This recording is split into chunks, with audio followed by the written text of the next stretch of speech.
ക്രിസ്മസിനൊക്കെ അപ്പത്തിൻ്റെ കൂടെ നല്ല അടിപൊളിയായിട്ടുള്ള ഒരു ചിക്കൻ സ്റ്റൂ ഉണ്ടെങ്കിൽ നല്ല സൂപ്പറല്ലേ. അപ്പം നമുക്ക് നല്ല കുറുകിയ ചാറോട് കൂടിയുള്ള ചിക്കൻ സ്റ്റൂ, അതും മല്ലിപ്പൊടിയൊന്നും ചേർക്കാതെ തന്നെ കുറച്ച് ഒരു ടിപ്സൊക്കെ പറഞ്ഞു തരുന്നുണ്ട് ഞാൻ.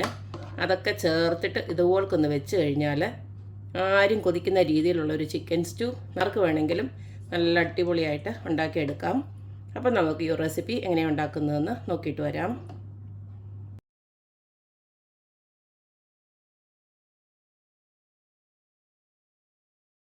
ചിക്കൻ സ്റ്റൂ ഉണ്ടാക്കാനായിട്ട് ഇതുപോലെ 1 കിലോ ചിക്കൻ നല്ല കഴുകി വൃത്തിയാക്കി എടുത്തു വെച്ചിട്ടുണ്ട്. ഇനി നമുക്ക് കുറച്ച് സാധനങ്ങളൂടെ വേണം. ഇതിലേക്ക് ഒരു 3 മീഡിയം സൈസ് സവാള ഞാനിതുപോലെ കട്ട് ചെയ്ത് വെച്ചിട്ടുണ്ട്. പിന്നെ ഒരു 10-12 പച്ചമുളക്, അതായത് ഇതിനകത്ത് പച്ചമുളകിൻ്റെ എരിവാണ് നമ്മൾ കൂടുതൽ നിൽക്കേണ്ടത്, അതുകൊണ്ടാണ് പച്ചമുളക് ഇട്ടേക്കുന്നത്. വേറെ മുളക് പൊടിയൊന്നും ഇട്ട് കൊടുക്കുന്നില്ല. അപ്പോൾ എരിവ് അനുസരിച്ചിട്ട് നിങ്ങൾ പച്ചമുളക് എടുത്തോണം. ഇനി അത് കഴിഞ്ഞിട്ട് കുറച്ച് കറിവേപ്പില എടുത്ത് വെച്ചിട്ടുണ്ട്. പിന്നെ നമ്മൾക്ക് ഇതിലേക്ക് ഒരു മീഡിയം സൈസ് 2 പൊട്ടറ്റോ ഞാൻ എടുത്തിട്ടുണ്ട്. പിന്നെ 1 ക്യാരറ്റ് ഇതുപോലെ അരിഞ്ഞ് വെച്ചിട്ടുണ്ട്. ഇനി നമ്മുടെ കറിക്ക് ഒരു നല്ല കൊഴുപ്പ് കിട്ടാനായിട്ട് ഞാനൊരു 10-20 കാഷ്യൂനട്ട് ഉണ്ടല്ലോ, ഞാൻ ഇതുപോലെ നല്ല ചൂട് വെള്ളത്തിൽ ഇട്ട് വെച്ചിരിക്കുകയാണ്.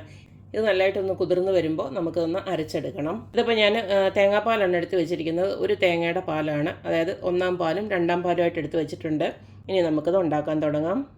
ചിക്കൻ സ്റ്റൂ ഉണ്ടാക്കാനായിട്ട് ഇതുപോലൊരു പാൻ അടപ്പിലോട്ട് വെച്ച് കൊടുത്തിട്ടുണ്ട്. ഇതിലേക്ക് ഞാൻ വെളിച്ചെണ്ണയാണ് ഒഴിച്ചു കൊടുക്കുന്നത്. നമ്മൾ നാടൻ കറി ആയതുകൊണ്ട് തന്നെ വെളിച്ചെണ്ണയിലാണ് ഉണ്ടാക്കുന്നത് ടേസ്റ്റ്. എണ്ണ ഒന്ന് ചൂടായി വരുമ്പോൾ ഇതിലേക്ക് ഒരു ചെറിയ കഷ്ണം പട്ടയും ഗ്രാമ്പും, ഒരു 3-4 ഗ്രാമ്പു, അതുപോലത്തെ ഒരു 3-4-5 ഏലക്ക, ഇത് ഇത്രയും ഞാൻ ഇതിനകത്തോട്ട് ഇട്ട് കൊടുക്കുകയാണ്. ഇനി ഇതിലേക്ക് നമ്മൾ അരിഞ്ഞ് വെച്ചിരിക്കുന്ന ആ ഒരു ഉള്ളിയും പച്ചമുളകും കറിവേപ്പിലൂടെ ഞാൻ ഇട്ട് കൊടുക്കുകയാണ്. ഇതിലേക്ക് ഞാൻ ആദ്യം തന്നെ ഉപ്പൊന്നും ഇട്ട് കൊടുക്കാതെ തന്നെ അതിന് പകരം ഞാൻ 2 ചിക്കൻ മാജിക് ക്യൂബ്സ് ഇട്ട് കൊടുക്കുകയാണ്. ഇതിടുമ്പോൾ നമ്മുടെ കറിക്കുണ്ടല്ലോ നല്ലൊരു ടേസ്റ്റ് ആയിരിക്കും. നിങ്ങൾക്ക് ഇതിൻ്റെ ടേസ്റ്റ് ഇഷ്ടമല്ലെങ്കിൽ ഉപ്പ് തന്നെ ഇട്ട് കൊടുത്തേച്ചാൽ മതി. ഈ ഒരു സമയം ഉപ്പ് ഇട്ട് കൊടുത്തേച്ചാൽ മതി. ഉള്ളി അതുപോലൊന്ന് വഴണ്ട് വരുന്നുണ്ടേ നമുക്ക് ആ പൊട്ടറ്റോയും ക്യാരറ്റും ഉണ്ടല്ലോ അതുകൂടെ അങ്ങോട്ട് ഇടാം. ഇതങ്ങ് ഭയങ്കരമായിട്ട് ഗോൾഡൻ കളറൊന്നും ആവണ്ട, ഈ ഒരു പരുവം മതി. ഇപ്പോൾ ഞാൻ ക്യാരറ്റും പൊട്ടറ്റോ ഇട്ട് കൊടുക്കുകയാണ്.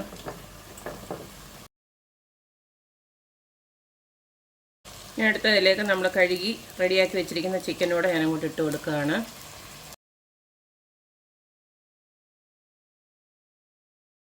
ഇനി ഇതിലേക്ക് നമുക്ക് കുറച്ച് മഞ്ഞൾപ്പൊടി ഇട്ട് കൊടുക്കാം. ചിലർക്ക് വെളുത്തിരിക്കുന്നതാണ് ഇഷ്ടം, അങ്ങനെയുള്ളവർക്ക് ഈ മഞ്ഞൾപ്പൊടി ഒഴിവാക്കാം. ഞാൻ എന്തായാലും ഒരു 1/4 ടീസ്പൂൺ മഞ്ഞൾപ്പൊടി ഇട്ട് കൊടുക്കുകയാണ്. അടുത്തതിലേക്ക് ഒരു 1/2 ടീസ്പൂണ് ഗരം മസാലപ്പൊടി ഇട്ട് കൊടുക്കുകയാണ്. ഇതിലേക്ക് പെപ്പർ പൗഡറാണ് ഇട്ട് കൊടുക്കുന്നത്. അത് നിങ്ങളുടെ എരിവ് അനുസരിച്ചിട്ട് ഇട്ട് കൊടുത്താൽ മതി. ഞാനിപ്പോൾ എന്തായാലും ഒരു 1/2 ടീസ്പൂണേ ഇട്ട് കൊടുക്കുന്നുള്ളൂ. പിന്നെ നമുക്ക് വേണമെങ്കിൽ ഇട്ട് കൊടുക്കാം. ഇതിനെ അടച്ച് വെച്ച് നമുക്കൊരു 10 മിനിറ്റ് ഇതൊന്ന് അടച്ച് വെച്ചൊന്ന് വേവിക്കാം. അപ്പോൾ നമ്മളിതിനകത്ത് വെള്ളമൊന്നും ഒഴിച്ച് കൊടുക്കണ്ട. ആദ്യമേ ഇതിനകത്തു നിന്നുള്ള വെള്ളം ഇറങ്ങട്ടെ. അത് കഴിഞ്ഞ ശേഷം നമുക്ക് തേങ്ങാപ്പാൽ ഒഴിച്ച് കൊടുക്കാം. 10 മിനിറ്റ് ഇതുപോലെ അടച്ച് വെച്ചപ്പോഴത്തേക്ക് കണ്ടോ, ഇതിനകത്ത് ചിക്കനകത്തു നന്നായിട്ട് വെള്ളം ഇറങ്ങി വരുന്നുണ്ട്. ഈ സമയത്ത് സത്യം പറഞ്ഞാൽ ഞാൻ ആദ്യം മറന്നുപോയ ഒരു കാര്യം ഞാനിപ്പോഴാണ് ഇട്ട് കൊടുക്കാൻ പോകുന്നത്. ഞാൻ എടുത്ത് വെച്ചു, പക്ഷേ ഞാൻ മറന്നുപോയി. അതായത് ഇഞ്ചി വെളുത്തുള്ളി പേസ്റ്റ്. നിങ്ങളത് ഉള്ളി വഴറ്റുന്ന സമയത്ത് ഇട്ട് കൊടുക്കണം. ഞാനിപ്പോൾ മറന്നു പോയതുകൊണ്ടാണ് ഈ ഒരു സമയത്ത് ഇട്ട് കൊടുക്കുന്നത്. അപ്പോൾ അതുകൂടെ ഇട്ട് കൊടുത്ത്, ഇത് അഥവാ നിങ്ങൾ ഇഞ്ചി വെളുത്തുള്ളി പേസ്റ്റ് അല്ല, ഇഞ്ചിയും വെളുത്തുള്ളിയായിട്ട് അരിഞ്ഞ് എടുക്കുകയാണെങ്കിൽ ഒരു ചെറിയ കഷ്ണം ഇഞ്ചിയും അതുപോലെ ഒരു 4-5 അല്ലി വെളുത്തുള്ളിയുടെ നമ്മൾ ഉള്ളി വഴറ്റുന്ന സമയത്ത് അങ്ങ് ഇട്ട് കൊടുത്താൽ മതി. ഇനിയിപ്പോൾ ഇതെല്ലാം കൂടെ ചേർത്തിട്ട് നമുക്ക് ഒന്നും കൂടെ ഇളക്കി വെക്കാം. ഇഞ്ചി വെളുത്തുള്ളിയുടെ ആ ഒരു പച്ചമണ്ണോടെ മാറി വരുന്നിടം വരെ ഒന്ന് ഇളക്കി കൊടുത്തു. 5 മിനിറ്റ്. ഇനി നമുക്ക് 2-ാം പാലുണ്ടല്ലോ അതങ്ങോട്ട് ഒഴിച്ചു കൊടുത്ത് അതിനകത്ത് കിടന്നത് വേവണം. അപ്പോൾ ഞാൻ ആ 2-ാം പാലങ്ങോട്ട് ഒഴിച്ചു കൊടുക്കുകയാണ്.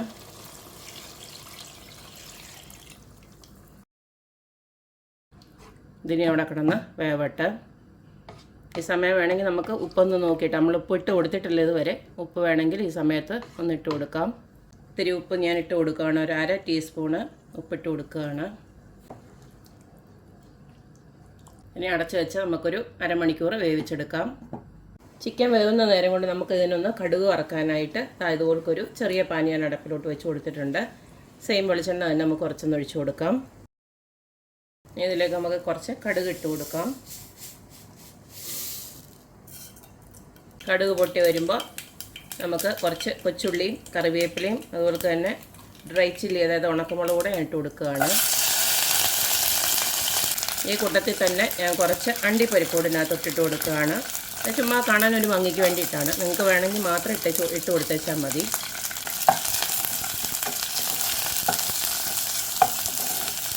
ഇതിപ്പോൾ എല്ലാം നല്ലതായിട്ട് മൂത്ത് വന്നിട്ടുണ്ട്. ഇതിനെ നമുക്ക് സ്റ്റൗ ഓഫ് ചെയ്യാം. ഇപ്പോൾ 1.5 മണിക്കൂറോളം ആയിട്ടുണ്ട്. ചിക്കനൊക്കെ വെന്ത് വന്നിട്ടുണ്ട്. പൊട്ടറ്റോയും അതുപോലെ തന്നെ നല്ലതായിട്ട് പൊട്ടറ്റോയും നമ്മുടെ ബാക്കി ക്യാരറ്റും ഒക്കെ നല്ലതായിട്ട് തന്നെ വെന്ത് വന്നിട്ടുണ്ട്. ഇനി നമുക്കൊരു കാര്യം കൂടെ ചെയ്യാനുണ്ട്. അതായത് ഇതിനകത്ത് കിടക്കുന്ന പൊട്ടറ്റോ ഉണ്ടല്ലോ, അതിനകത്തു നിന്നൊരു 5-6 കഷ്ണം എടുത്തിട്ട് നമ്മൾ നേരത്തെ കുതിർത്ത് വെച്ചിരിക്കുന്ന അണ്ടിപ്പരിപ്പില്ലേ, ഇത് രണ്ടും കൂടെ ചേർത്ത് നമുക്കൊന്ന് അരച്ചെടുക്കണം.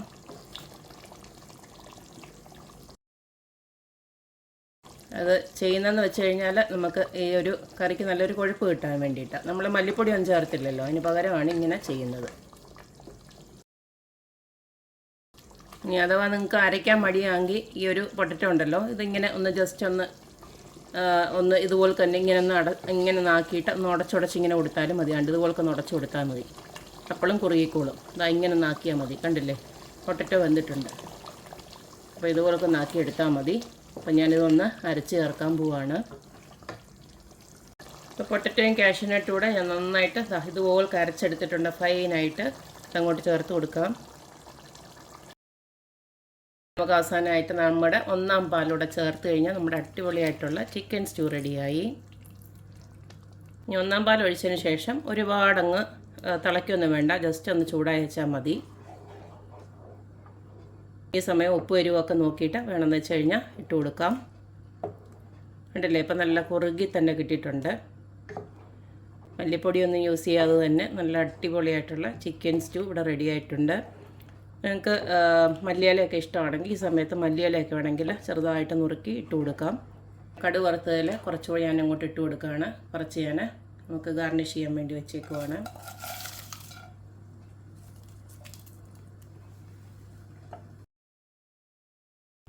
ഇതുപോലൊരു ചിക്കൻ സ്റ്റൂ ഉണ്ടാക്കി കഴിഞ്ഞാൽ അപ്പത്തിൻ്റെ കൂടെയും അതുപോലെ തന്നെ ബ്രെഡ്, ചപ്പാത്തി, പൊറോട്ട ഏതിൻ്റെ കൂടെയും നല്ലൊരു കോംബോ ആണ് ഈ ഒരു നമ്മുടെ ചിക്കൻ സ്റ്റൂ എന്ന് പറയുന്നത്.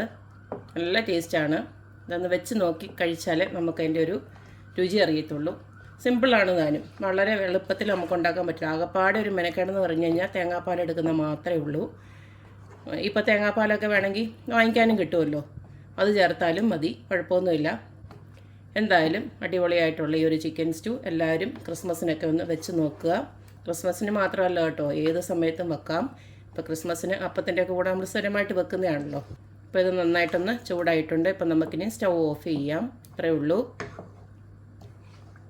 അപ്പോൾ എല്ലാവരും ക്രിസ്മസിന് ഇതുപോലൊക്കെ ഒന്ന് ട്രൈ ചെയ്ത് നോക്കുക, അഭിപ്രായങ്ങൾ അറിയിക്കുക. അപ്പോൾ എപ്പോഴും പറയുന്ന പോലെ തന്നെ എൻ്റെ റെസിപ്പീസ് ഇഷ്ടമുള്ള എല്ലാവരും please like, share and subscribe. അപ്പോൾ ഇനി ഒരു അടിപൊളി വീഡിയോ ആയിട്ട് വരുന്നവരേക്കും ബായ്.